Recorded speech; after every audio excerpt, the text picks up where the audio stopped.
yi ñuy def nii bés bu jeexee ba ñu ne cëpp 2026 réew mi dina xumb dina dagan. ku guddul fan nag doo ko fekkee yàlla nañu yàlla may gudd fan ba ñu mën koo fekkee. amiin incha allah ñu ngi toog di xool mais dañuy continuer ba tey ci li nga xam ne mooy wàllum justice waxtaan ci li nga xam ne mooy extradition yi suñ ko waxee nag maa ngi koy tudd sànq suñu xel dina dem ci l'affaire Dora Gaye. Dora Gaye dañ ko daanoon fii mu nekk ci li nga xam ne mooy liberté provisoire mu daw génn réew mi lancé nañ ko mandat d'arrêt international ki nga xam ne mooy Madiambal Diagne aussi amoon na problème ak yoon mu génn réew mi daw lancé nañ ko li nga xam ne mooy mandat d'arrêt international mais ñaari mandat d'arrêt yëpp gis nañ ko dafa xaw a yéex surtout bu Dora bi moo gën a yàgg amul benn aboutissement démb ñu gis ki nga xam ne mooy garde des sceaux ministre de la justice di Yacine Fall bi muy jàkkaarloo ak li nga xam ne mooy député yi pour ñu votel ko budget ci gafak réew mi muy xamle ne actuellement Sénégal dafa nekk mën naa ko wooye benn gàts la nekk di dund ak li nga xam ne mooy France ci wàllum extradition yi parce que France demandé na ko lu toll ci 19 personnes yu nga xam ne dañoo bëggoon ñu andil leen ko mais 3 rek lañ leen jox actuellement am na yu nga xam ne dañ ko bloqué. loolu Sénégal am na ci droit waaw wala déet. waaw alors gis nga lu jëm ci wàllum extradition. On parle de réciprocité parce que dafa am ñoo xamante ne France daf leen bañ a joxe.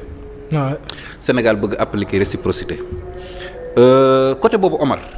jàpp naa ne Sénégal taxawaay bi mu ci bëgg am du taxawaay bi gën man nag ci justice laay wax te dama cee yàgg fekkee lu bari. En fonction de cette expérience nag ak de cette pratique. laa jàpp ne lu jëm ci wàllum réciprocité. buñ ko naree appliquer ci wàllum terrain extradition yi ça va poser problème loolu moom c'est pas du tout une stratégie opérante loolu moom dama leen koy wax léegi ba ñu dégg ko. xam nga lu tax mais en matière d'extradition volonté politique mënu ci dara c'est pas le président de la République qui décide c'est pas l'autorité politique qui décide c'est la justice qui décide. waaye léegi justice su benn réew bu décider benn affaire souverainement nga bëgg ci exercer des représailles contre ce pays là ça pose problème.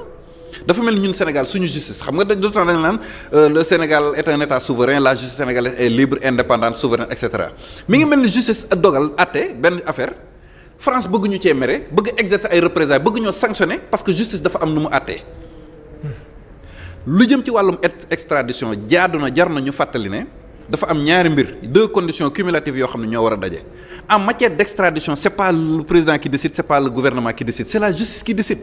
Sénégal extradition yi fi mës a am yëpp chambre d'accusation moo joxe avis favorable président soog a signé décret bu justice bu ko décidé wul kenn du ko extrader. Est-ce que ñun Sénégal dinañu accepter suñu justice décider trancher souverainement benn affaire àtte ko. France bëgg ñu cee mere di ñu sanctionner économiquement est-ce que loolu Sénégal dina ko nangu. donc léegi bu fekkente ne la justice française am na lu mu décidé ñu bëgg ci mere France c'est pas la stratégie qu'il faut parce que en matière d'extradition bokkul ak expulsion c'est une mesure purement administrative qui peut être décidée par l'autorité politique mais extradition c'est la justice qui décide justice mooy décider joxe avis favorable su joxee avis favorable ba pare si la soog a am lu ñu tuddee décret d'extradition.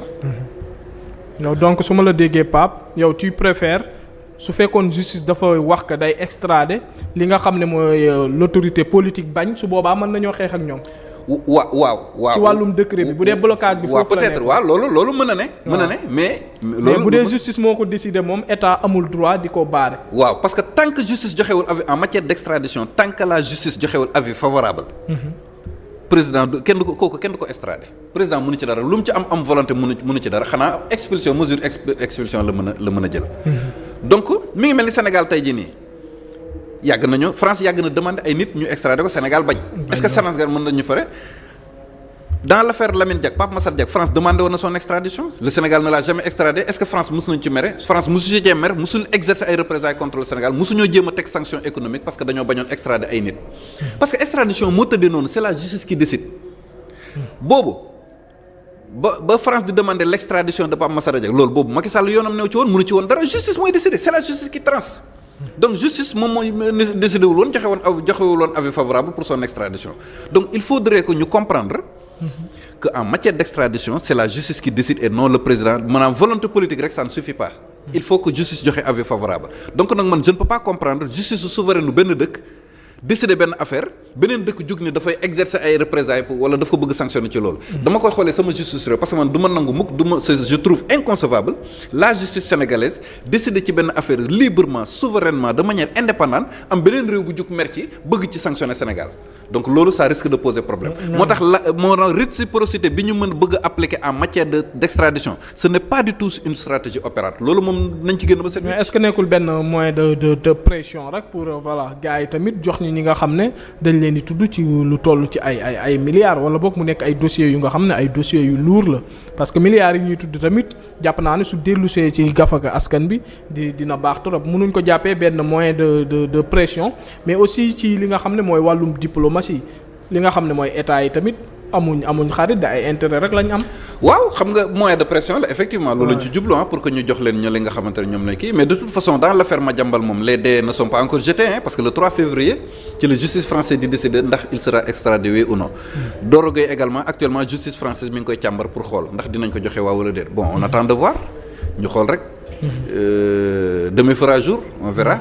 Qu'est-ce qu'il en est mais daal lu jëm ci terrain boobu moom nañ ci tey bu baax a baax. parce que gaal googu moom bés bu ñu ci duggee moom yëf yi ça risque de se retourner contre nous parce que ñun dinañu dem période boo xam ne justice dina doxalee noo xamante ne du ñu bëgg beneen réew di ñu ci sanctionner parce que justice Sénégal moo décidé souverainement. donc côté boobu moom il faut que ñu comprendre ko noonu en fait. yeneen leeral yu nga xam ne bëgg naa nga def ko ci wàllum extradition bi damay faral di dégg ñu ne que voilà comme ñi France demandé ñëpp je rappelle que tamit ñëpp nekkuñ li nga xam ne mooy ay français ay sénégalais nekk nañ ci. peut-être que dañoo am problème ak justice française France soxla leen ci côté boobu lan la ci yoon wax ku sa doomu réew yor nationalité sénégalaise est-ce que yoon la nga koy jébbal beneen réew. non aucun pays n'extrade ses ressortissants loolu moom loi bi nekk fii Sénégal di wax ci wàllum extradition ak di ko organiser sax da koo tere. waaw benn pays du extrader ressortissant ñoom ñi koy demander ñoo la ko gën a xam fuuf moo tax bu ko dëkk décider librement kenn du la ci sanctionner donc loolu moom noonu la tëddee moom amul benn dëkk bu nangoo livrer ay ressortissants moom. waaw moom da ngay protéger ki nga say population. du yàq dara ci relation. Sénégal non du ci yàq dara mais dans le passé am na ay nit yoo xam ne France demandé lañu Sénégal bañ na doo leen extrader naufrage bateau le Joola bi mu amee la justice française avait décerné 9 mandats d'arrêt. 9 mandats d'arrêt ci 9 mandats d'arrêt yi amul benn mandat d'arrêt bu ñu ci exécuté jusqu'à ce que justice française di ko lever amul benn bu ñu ci exécuté. xanaa sauf le fonctionnaire international boobu ñu arrêté woon benn aéroport kii te après dañ koo mujjee libéré donc 9 mandats d'arrêt amul benn mandat d'arrêt bu ci Sénégal exécuté te loolu ça n'a jamais entaché relation Sénégal avec la France ak yeneen procédure dans d'autres affaires yu bëri autant Sénégal yàgg naa demande extradition France bañ France yàgg naa demande extradition Sénégal bañ te musul jur benn incident diplomatique musul jur benn problème benn gàllankoor wala benn pays jéem la appliquer des sanctions envers l'autre loolu musu fi am. musu fi am. mais li jàpp nga ne dina am benn influence ci le 3 février bi ñu jëm. concernant l'affaire Madiambal Diagne c'est un moyen de pression la. moyen de pression la on verra lan la nar a jur résultat yi li ci kanam yàggul demain fera jour. en tout cas démb la ko ministre bi xamle lu toll ci 19 yooyu moom 3 rek lañ ci jox li nga xam ne mooy. waa France te loolu 2024 2025 la man je me demande est-ce que 3 yooyu bi ñu koy joxee sax. te loolu nag kenn mënu cee mere Sénégal. kenn waru cee mere Sénégal. parce que justice sénégalaise mooy décider ndax day joxe avis favorable wala non favorable loolu moom kenn mënu cee Sénégal le fait que Sénégal bañ a extrader ñooñu français doon demander Sénégal ci yoon la ko teg ci droit am la nekk bu ko justice bi bu ko neexee bu ko doyal mën na décider souverainement ni day joxe avis non favorable loolu moom kenn waru cee mere Sénégal. kenn waru ci mere Sénégal mais dañ koy motiver gis nañ que li nga xam ne mooy France ci le dossier Madiambal Diagne juge bi mi ngi xamle que voilà dossier bi dafa nekk dossier bu nga xam ne dafa xaw a léger complément de dossier la leen wax ñu andiwaat yeneen élément complément d'élément ci li nga xam ne mooy dossier Madiambal Diagne bi soo koy def tamit même su ko justice def il faut mu teg ay motivation. oui justice. waa justice est-ce que xam nga loolu baax na ñu fàttali ko nit ñi. justice du leen neex la ñuy def de magistrat yi juge ak procureur yi du leen neex la ñuy def de parce que lépp lu ñu def loi da leen a tënk dañ ko war a motiver diw lan la def lan nga koy toppee loolu nga koy toppee faw loi bi prévoir ko d'abord. tuuma yi nga ko bëgg a teg il faut que mu am loi buy tere loolu Sénégal. bu loolu jàllee ba pare maanaam décision bi nga jël da nga koy motiver maanaam yan disposition moo ko prévoir ak yu ni mel gars du dañuy tëb rek def leen neex de lépp lu ñu def rek dañ ko war a motiver bu ñu ko motiver wul yëf yi du jàll bu amee bépp jalgati bu mën ci am bépp jalgati bu am ci procédure bi mais avocat yi am nañ possibilité bu ñu demee devant le juge ñu soulever exception de nullité wala dossier bi bu demee cour suprême mais cour suprême moom du àttewaat dans le fond day xool rek est-ce que la règle de droit a été respectée mais day daane annuler yëf yi donc gars yi lépp lu ñuy def dañ koy motiver en fait. mais extradition moom en dehors de li nga mooy ci mbirum li nga xam ne mooy Madiambal Diagne bi état bi gis nañ que voilà gars yi ñu ngi ciy def liggéey mais ci côté avocat Madiambal Diagne aussi gis nañ ko ñoom tamit am nañ ci taxawaay parce que su ma ne am nañ ci taxawaay mooy ñu ngi doon dégg ci ay information que am na ay vidéo yu nga xam ne dañ ko utiliser mais aussi di wane que ki nga xam ne mooy Madiambal Diagne dafa nekk en danger au Sénégal am na ay menaces yu nga xam ne mi ngi koy jot ak gis nañ l'affaire ki nga xam ne mooy Maïmouna ak Babacar Fall est-ce que yooyu dina peser dina tax juge bi naan non kii duma ko yóbbu parce que ay nit la am ak problème wala boog justice moo waroon a teg lu nga xam ne juge bi lay jàpp ne kii su ma ko yóbboo justice du ko traité ci traitement bu nga xam ne bu équitable.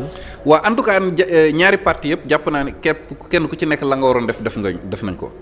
bu dee côté état du Sénégal lañ ko doon laaj pour mu complément dossier ak yeneen yooyu yëpp mi ngi def na ko. côté avocat Madiambal également ñoom lépp lu ñu mën a teg ci table bi rek pour que seen client ñu bañ ko extrader dañ koy def c'est de bonne guerre ak yooyu noonu léegi nag il appartient à la justice française de décider de trancher le moment venu te j'espère que le 3 février bu ñëwee dinañu kii duñ ko puusaat bi yoon moom dinañ lett nit ñi wala ñu firi leen xanaa bi yoon duñ ko puusaat nag waaw jot naa damay ragal kañ ñu randal ko sax gën koo jegeel si pour saytu mbir mi avant le 3 février di jot comme ni ñu def dans l'affaire Dora Gueye. Dora moom kañ la. Dora Gueye yàggatul de léegi rek. waaw moom nag bosam moo gën a yàgg de Dora moom. côté boobu nag moom daa mel ni Sénégal xuuxal bi mu xuuxal France daa mel ni France xaw nañ cee ragal de.